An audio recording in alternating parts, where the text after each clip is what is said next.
viewers, assalamu alaikum. Welcome to my channel Alur Cooks and Vlogs. இன்னைக்கு நம்ம வீடியோல பார்க்க போறது ஒரு டே இன் மை லைஃப் vlog தான். நான் இந்த vlog-ஐ வந்து மார்னிங்ல இருந்து ஸ்டார்ட் பண்ணியிருக்கேன்.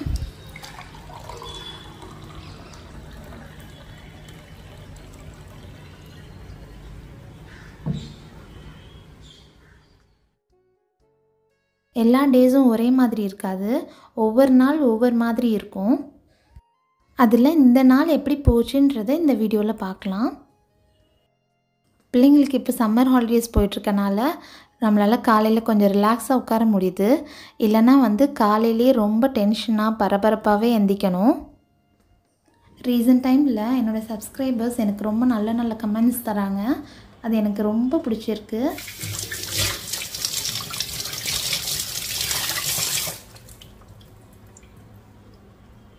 நீங்கள் கொடுக்குற அந்த கமெண்ட்ஸை வச்சு தான் என்னோடய வீடியோ எப்படி போகுது, நான் எப்படி பெர்ஃபார்ம் பண்ணிகிட்ருக்கேன், எது உங்களுக்கு தேவையான வீடியோஸ் அப்படின்றதெல்லாம் எனக்கு தெரியுது. கொஞ்ச நாளைக்கு முன்னாடி வந்து வீடியோஸ் போடுறதில்ல. அப்போது வந்து சில ஃப்ரெண்ட்ஸ் அப்புறம் என்னுடைய ரிலேட்டிவ்ஸில் சிலர் எல்லோரும் கேட்டிங்க, ஏன் வீடியோஸ் போடுறதில்ல, வீடியோஸ் நல்லா இருந்துச்சு போடுங்கன்னு சொல்லி. அதுக்கப்புறமா இப்போ திருப்பியும் வீடியோஸ் போட ஆரம்பிச்சிருக்கேன். எங்கள் வீட்டில் மார்னிங் பிரேக்ஃபாஸ்ட் வந்து ரவா கிச்சடியும் சட்னியும். ஆனால் என்னுடைய காம்பினேஷன் கொஞ்சம் காமெடியாக தான் இருக்கும். நான் சுகர் தொட்டு தான் சாப்பிடுவேன். அது நல்லாயிருக்கும். இந்த மாதிரி யாராவது ட்ரை பண்ணவங்க இருந்தீங்கன்னா எனக்கு கமெண்ட்ஸில் சொல்லுங்கள்.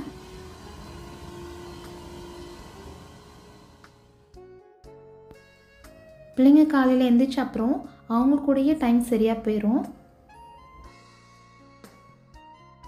செடிக்கு தண்ணி ஊற்றுற மாதிரி சின்ன சின்ன வேலைங்கள்லாம் குழந்தைங்கள்ட்ட சொன்னோன்னா அவங்க ரொம்ப ஹாப்பியாக அதை செய்வாங்க.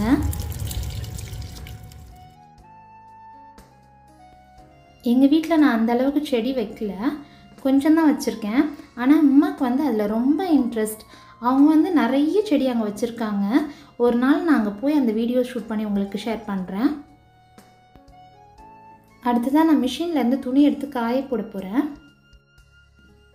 வாஷிங் மிஷினில் ரெகுலராக யூஸ் பண்ணுற துணிங்களை மட்டும் தான் துவைக்க போடுவேன். மற்றபடி ஃபார்மல் ஷர்ட்ஸ் அப்புறமா வந்து பார்ட்டி வேர் இதெல்லாம் வந்து ஹேண்ட் வாஷ் தான் பண்ணுவேன். மெஷின் வாஷிங்கோட ஹேண்ட் வாஷ் பண்ணும் போது துணிங்க இன்னும் ஃப்ரெஷ்ஷாகவும் இருக்கும். அதுக்கப்புறமா வந்து அது டேமேஜே ஆகாது சீக்கிரத்தில். துணியை வாஷ் பண்ணி எடுக்கிறது கூட பெரிய பிரச்சனை கிடையாது. அதுக்கப்புறமா அதை மடித்து அது வைக்கிற இடத்துல தனித்தனியாக வைக்கிறது தான் ரொம்ப பெரிய வேலை.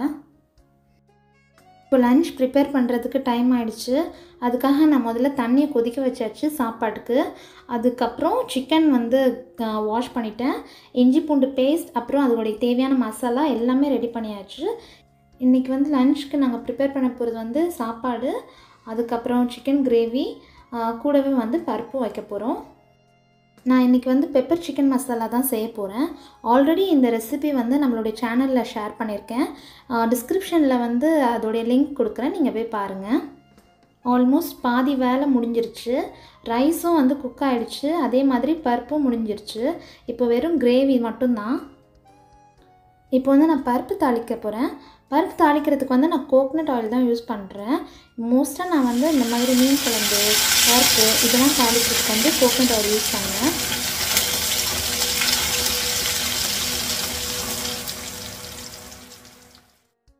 இது வந்து டேஸ்ட்டும் டிஃப்ரெண்ட்டாக இருக்கும். அதுக்கப்புறமா வந்து மனமும் நல்லாயிருக்கும். நீங்களும் ட்ரை பண்ணி பாருங்கள். இப்போ லன்ச்சுடைய வேலை எல்லாமே முடிஞ்சிருச்சு. சிக்கனும் நல்லா குக்டாகி ரொம்ப டேஸ்டியாக இருக்குது. இப்போ வந்து நான் எல்லாத்தையும் க்ளீன் பண்ணி கிச்சனை வந்து க்ளீன் பண்ணி எடுத்துகிட்டு போகிறேன்.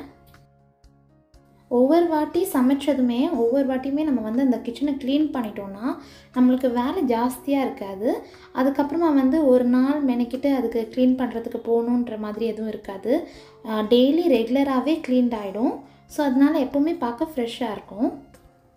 ஒவ்வொருத்தராக உட்காந்து சாப்பிட ஆரம்பித்தாச்சு. ஆக்சுவலாக வந்து எங்கள் வீட்டில் பொறுத்த வரைக்கும் வீக் டேஸில் வந்து ஒவ்வொருத்தர் ஒவ்வொரு டைமிங்கில் சாப்பிடுவாங்க. சண்டேஸில் மட்டும் எல்லோரும் ஒன்றா உட்காந்து சாப்பிட்றதுக்கு முயற்சி பண்ணுவோம். சாப்பாடை வாயில் வச்சுட்டே கதை சொல்கிறது என் பிள்ளைக்கு ரொம்ப பிடிச்ச ஒரு வேலை. சாப்பிட்டுட்டு இருக்கும் போது தான் நிறைய கதை பேசுவான். மாம்பழம் சீசன் வந்ததுலேருந்தே ஆம்பளைங்க வெளியே போனாங்கன்னா மாம்பழம் வாங்காமல் வரதே இல்லை. பிள்ளைங்களுக்கும் அது டெய்லி லஞ்சுக்கு வந்து மாம்பழம் சாப்பிட்றது ஒரு பழக்கமாகவே ஆயிடுச்சு. Okay, love you.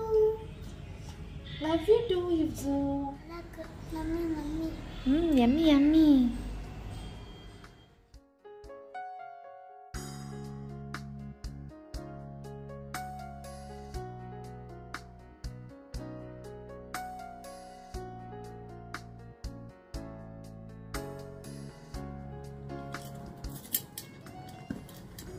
எல்லா வேலையும் முடிஞ்சிருச்சு. கொஞ்ச நேரம் ரிலாக்ஸாக ரெஸ்ட் எடுக்கலாம் அப்படின்னு நினச்சிட்டு இருந்தேன். ஆனால் வந்து திருப்பியும் ஒரு வேலை வந்துருச்சு. இப்போ நான் பக்கத்தில் இருக்கிற ஒரு சூப்பர் மார்க்கெட்டுக்கு தான் கிளம்பிகிட்ருக்கேன். ஆக்சுவலாக வீட்டில் பார்த்திங்கன்னா டிட்டர்ஜென்ட்ஸ்லேருந்து அதுக்கப்புறமா வந்து ஃப்ளோர் க்ளீனிங் லிக்விடு இது எல்லாமே காலி. அதனால் எல்லாமே போய் வாங்குறதுக்காக இப்போ கிளம்பி போயிட்டுருக்கேன்.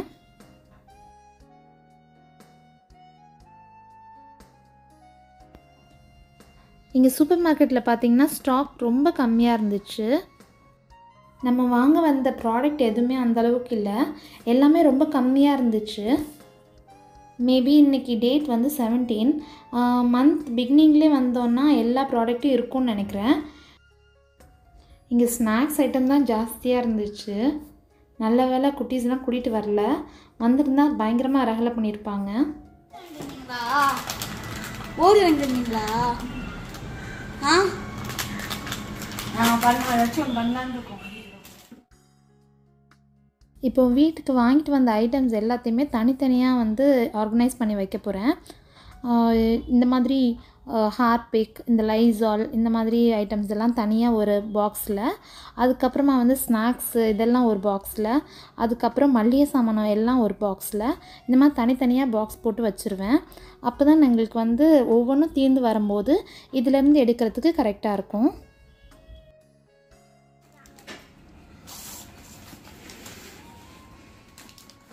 என்ன ஹெல்ப் பண்ணுறியா இப்சு? இன்றைக்கி நான் கற்பூரம் எதுக்கு வாங்கியிருக்கேன்னா, ஆக்சுவலாக கற்பூரம் அதுக்கப்புறமா கொஞ்சோண்டு லவங்கம் இது ரெண்டையும் வந்து தண்ணியில் மிக்ஸ் பண்ணி ஒரு மிக்சர் ஜாரில் நல்லா அடிச்சுக்கோங்க. தண்ணி மட்டும் இல்லை, நீங்கள் வினிகர் கூட ஆட் பண்ணிக்கலாம். நான் வந்து வெறும் வாட்டர் மட்டும் தான் ஆட் பண்ணியிருக்கேன். அதுக்கப்புறமா வந்து இதை வந்து ஒரு ஸ்ப்ரே பண்ணுற மாதிரி பாட்டிலில் ஃபில்ட்ரு பண்ணி ஊற்றிக்கிட்டிங்கன்னா அங்கங்கே ஸ்ப்ரே பண்ணும் போது இன்செக்ட்ஸ் எதுவுமே வராது, கற்பம்பூச்சி கூட வரதுக்கு வாய்ப்பு இருக்காது. அப்படி இல்லைன்னா நீங்கள் வெறும் கற்பூரத்தை கூட இந்த மாதிரி பவுட்ரு பண்ணி அங்கங்கே போட்டு வைக்கலாம். இந்த மாதிரி பண்ணுறப்போ கற்பம்பூச்சி வராது. ஈவினிங் ஸ்நாக்ஸ்க்கு ஏதாவது வேணும்னு கேட்டுட்ருக்கும் போது என்ன பண்ணலாம், என்ன பொரிக்கலாம் அப்படின்னு யோசிச்சுட்டு இருந்தேன். அப்போ தான் ஞாபகம் வந்துச்சு, ஃப்ரெஞ்ச் ஃப்ரைஸ் வந்து ஃப்ரிட்ஜில் இருந்துச்சு, ஆல்ரெடி ரமதானுக்கு வாங்கினது. இன்றைக்கி vlog நான் அந்த ஈவினிங் ஸ்நாக்ஸோடு முடிச்சுக்கிறேன். வீடியோ லென்த்தாக போக போக உங்களுக்கும் போரிங் ஆகிடும். என்னுடைய இந்த வீடியோ எப்படி இருந்துச்சுன்றதை மறக்காமல் எனக்கு கமெண்ட்ஸ் பண்ணுங்கள். அதுக்கப்புறமா உங்களுக்கு எந்த மாதிரி வீடியோஸ் நான் போடணும்னு நினைக்கிறீங்களோ அதையும் நீங்கள் எனக்கு கமெண்ட்ஸில் சொல்லுங்கள். உங்களுடைய ஒவ்வொரு லைக்ஸும் அப்புறம் உங்களுடைய கமெண்ட்ஸும் என்னை இன்னும் மோட்டிவேட் பண்ணுது. அதனால் மறக்காமல் இந்த வீடியோ பிடிச்சிருந்துச்சுன்னா லைக் பண்ணுங்கள். என்னுடைய சேனலில் வர வீடியோஸ் உங்களுக்கு பிடிச்சிருந்துச்சுன்னா மறக்காமல் சப்ஸ்கிரைப் பண்ணுங்கள். Happy day. தேங்க்யூ.